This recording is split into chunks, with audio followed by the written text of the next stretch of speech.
तो आज हम करेंगे some basic concept of chemistry के 7th लेक्चर की रिवीजन। तो कुछ एक क्या मेनली उन ऑर्गेनिक कंपाउंड के कंबशन पे बैलेंसिंग देखी थी हमने पिछले लेक्चर में, जिन ऑर्गेनिक कंपाउंड में सिर्फ कार्बन और हाइड्रोजन होते हैं।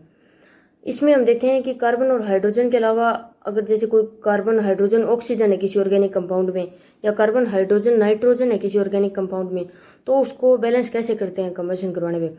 तो जैसे कोई कंपाउंड है, ऑर्गेनिक कंपाउंड है जिसमें कार्बन हाइड्रोजन और ऑक्सीजन, उसकी अगर O2 के साथ रिएक्शन करवाते हैं तो प्रोडक्ट में बनता है CO2 प्लस H2O। अब इसको बैलेंस कैसे करेंगे। मान लो ऑर्गेनिक कंपाउंड है CXHYOZ, यानी कि इसमें कार्बन के X एटम है और हाइड्रोजन के Y एटम है और ऑक्सीजन के Z एटम है। तो प्रोडक्ट साइड में CO2 तो बनेगा X, CO2 के मोलिक्यूल कितने बनेंगे X, और H2O के मोलिक्यूल कितने बनेंगे Y/2। यानी जितना रिएक्टेंट साइड में कार्बन है उतने मोलिक्यूल तो बनेंगे CO2 के, और जितने रिएक्टेंट साइड में हाइड्रोजन के एटम है उसके आधे बनेंगे H2O के मोलिक्यूल। और ऑक्सीजन को अगर बैलेंस करना है तो X + Y/4 - Z/2। अब अगर इधर एटम और मोलिक्यूल में कन्फ्यूजन हो रही है तो ये पुराने पाप है।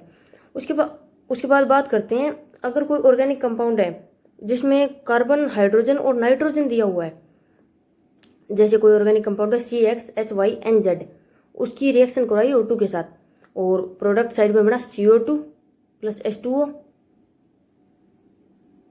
Plus N2। अब उसको बैलेंस कैसे करेंगे। तो CO2 तो इतना ही बनेगा जितने कार्बन के हैं, तो CO2 तो बनेगा X, और H2O Y/2 जितने हाइड्रोजन के उसके आधे बनेंगे, और नाइट्रोजन N2 कितने बनेंगे Z/2। और रिएक्टेंट साइड में अगर इस रिएक्शन में ऑक्सीजन को बैलेंस करना है तो X + Y/4। ये देखा हमने, मतलब बैलेंसिंग देखी इनकी। अब अगर कोई ऑर्गेनिक कंपाउंड दिया हुआ है हमें 1 लीटर वॉल्यूम के लिए, किसी ऑर्गेनिक कंपाउंड की 1 लीटर वॉल्यूम के लिए वॉल्यूम कॉन्ट्रैक्शन देखनी है, तो वो कैसे देखेंगे।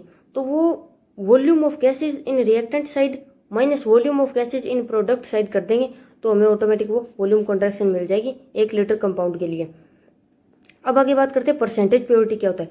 परसेंटेज प्योरिटी तभी निकाली जाती है जब कोई सब्सटेंस 100% प्योर नहीं होता, जब कोई रिएक्टेंट 100% प्योर नहीं होता। अब परसेंटेज प्योरिटी तो निकाली जाती है, percentage purity = mass of pure substance divide by total mass into 100, या mass of pure substance into 100 divide by total mass, मतलब 100 ऊपर आएगा। और अब अगर हमें मास ऑफ प्योर सब्सटेंस निकालना, परसेंटेज प्योरिटी दे रखी है, तो mass of pure substance = percentage purity into total mass कर देंगे, तो वो उस हिसाब से हमारा जो प्योर मास है ना सब्सटेंस का वो आ जाएगा। और इस प्योर मास के अकॉर्डिंग हम बाकी आगे कैलकुलेशन करनी होगी वो करेंगे। अब देखते हैं परसेंटेज यील्ड। अगर परसेंटेज यील्ड निकालनी है तो